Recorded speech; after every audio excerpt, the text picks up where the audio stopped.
आश्वासन दिया, दुर्गा मैया ने, त्रिपुर सुंदरी ने ये आश्वासन दिया कि कोई बात नहीं, हम वहां पर भगवान शंकर की हम अर्धांगी बनेंगे। अब बताइए कितनी बड़ी बात है, कि कितनी बड़ी प्रक्रिया है। कहते कालांतर के अंदर में दक्ष ने तप किया। अब देखो यहां पर दुर्गा, तुमको भी घर के अंदर में महाराज यदि पुत्र तुम्हारा कहना माने, संतान सब बढ़िया हो, सब एक दूसरे का मान सम्मान करें। एक बार की बात है महाराज, पति और पत्नी में दोनों में लड़ाई हो गई। बोलो शंकर भगवान की।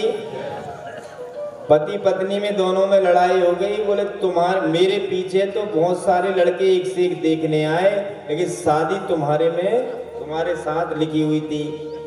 देखो बोले कथा सुन के आए थे, महाराज जी बोल रहे थे कि महाराज कितने अच्छे थे शंकर जी। लड़ाई होगी दोनों में जैसे सहज होती है। तो बोले कितनी अच्छी थी उमा और पार्वती, कितनी अच्छी सेवा करती थी शंकर जी की। बोले तुम तो मेरे को पानी के गिलास भी नहीं देती, लड़ाई झगड़े कर देती हैं।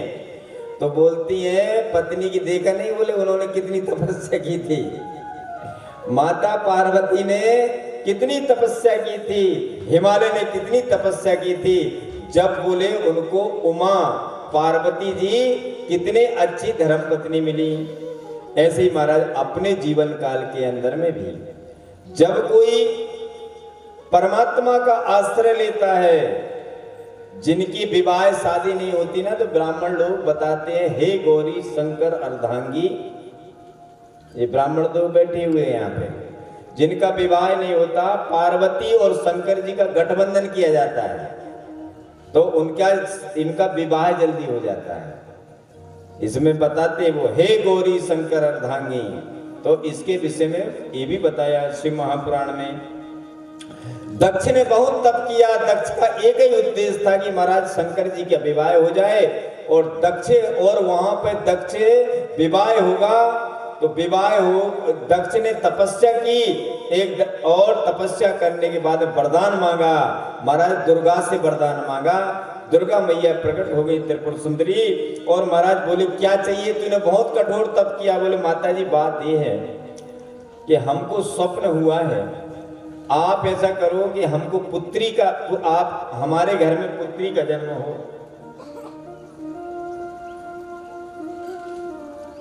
तो दक्ष ने दुर्गा जी से प्रार्थना की कि महाराज पुत्री का जन्म हो जाए।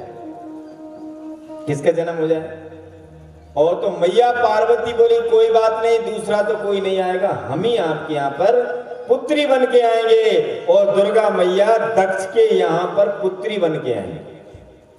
बोलो शंकर भगवान की। इसलिए ध्यान रखना, जिनके घर में पुत्री होती ना, वो महाभाग्यशाली लोग होते हैं। बाप को सबसे पहले पानी देने वाली होती है लड़की।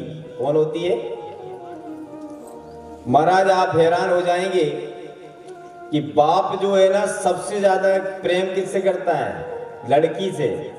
और माँ सबसे ज्यादा प्रेम करती लड़की से। मैं बोलता हूं आपको, नाच लेगी, कूद लेगी, गाली दे देगी, मोबाइल चला लेगी, सत्संग सुन लेगी महाराज, और कई प्रकार के काम कर लेगी। ये लड़की के अंदर में गुण होता है। वो लड़का नहीं तो मोबाइल लेके बैठा रहेगा महाराज, पूछेगा ही नहीं बाप को।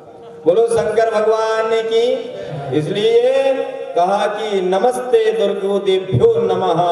दक्ष ने महाराज प्रार्थना की दुर्गा मैया से। अब जिनके लड़की ही नहीं है, लड़के वो क्या करें?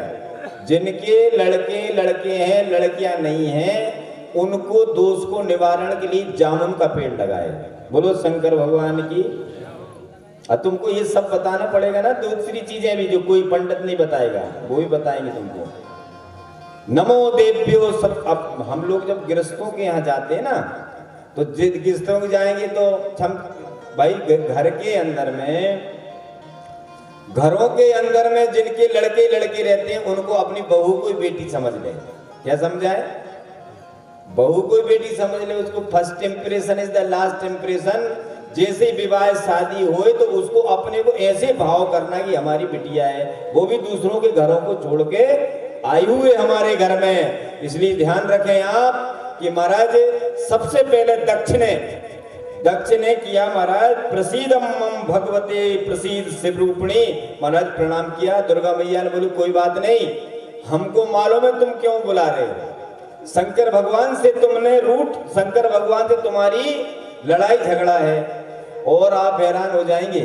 यहां तो नहीं, लेकिन महाराज वहां पे भिंड मुरैना में यदि दो आदमी की लड़ाई हो जाए और महाराज एक आदमी शक्तिशाली हो तो उससे बदला लेने के लिए दूसरा आदमी अपनी लड़की की शादी कर देता है वहां पे, या लड़के की शादी करता है और महाराज धीरे धीरे उसका बैर मोल लेता है, उसको भिजाएगा नहीं।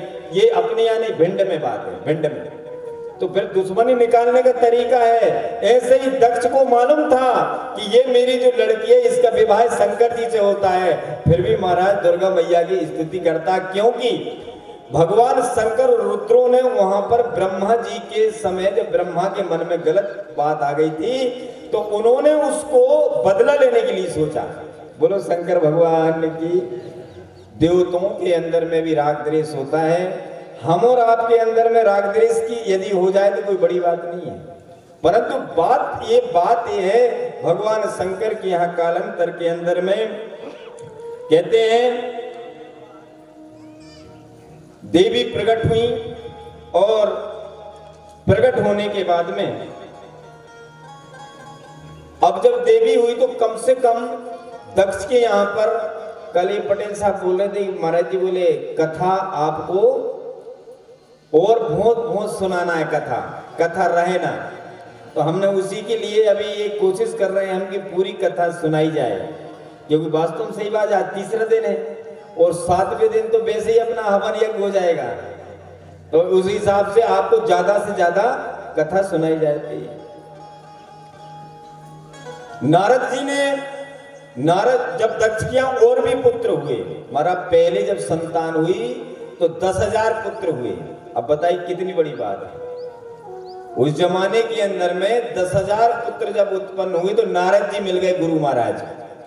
तो नारद जी उनसे बोलते हैं राधे राधे, नमो नारायण नमो नारायण। बोले तुम कहाँ लगे हो, बोले इसके चक्कर में। बोले आप ऐसा बताओ, बोले ऐसा बताइए ऐसा कौन सा बोले काजल से काला क्या है। बोले महाराज हमको तो नहीं मालूम। अच्छा, बोले पानी से पतला क्या है। बोले महाराज वो भी हमको नहीं। अरे बोले तुम कुछ नहीं जानते, बोले तुमको कुछ नहीं आता। और महाराज सबको बाबा जी बना दिया। अब ये बात पता चली दक्ष को कि यार ये जो बाबा जी ये तो बड़ा उल्टा है, बताइए हमारे बच्चों को इसने सबको बाबा बना दिया। दक्ष बहुत नाराज हुआ और नारद को बोलता है कि तुमको शर्म आना चाहिए महाराज, तुम तो खुद महात्मा ही हो, इनको घर गृहस्थी में लगने दो। महाराज कुछ नहीं बोले वो नारद जी को शराब दे दिया दक्ष ने कि महाराज तुम ये जो है ना एक जगह नहीं ठहरना, नहीं तो एक जगह ठहरोगे खटपट करवाओगे तुम लोग। इसलिए नारद जी को शराब दे दिया दक्ष ने। तो नारद जी एक जगह नहीं ठहरते। बोलो शंकर भगवान की जय। नारद जी एक जगह नहीं ठहरते थे। महाराज बहुत जितने दक्ष के पुत्र थे सबको दक्ष जितने भी पुत्र थे दक्ष के सबको कुछ ना कुछ उनको बोल दिया और दक्ष बहुत रुष्ट हुआ। एक दिन किम कृतम देव धर्म श्रेष्ठ साधुनाम साधुलिंग्यते। और आपने इतने में दक्ष कहता है कि तुमने जितने महात्मा बनाए, इस बार तो महाराज बहुत फटकार लगाई नारद जी को। और नारद जी वहां पर, नारद जी का मतलब है नारम ददाती। नार का मतलब होता है दो ज्ञान देना। अच्छा लेकिन एक चीज और ध्यान रखना भैया, आपने एक बात देखा जी कलिकाल चल रहा है, ज्ञान देने वाले महाराज बहुत हो गए। जो चैनल खोलोगे और जो मोबाइल खोलोगे उसी को ज्ञान है।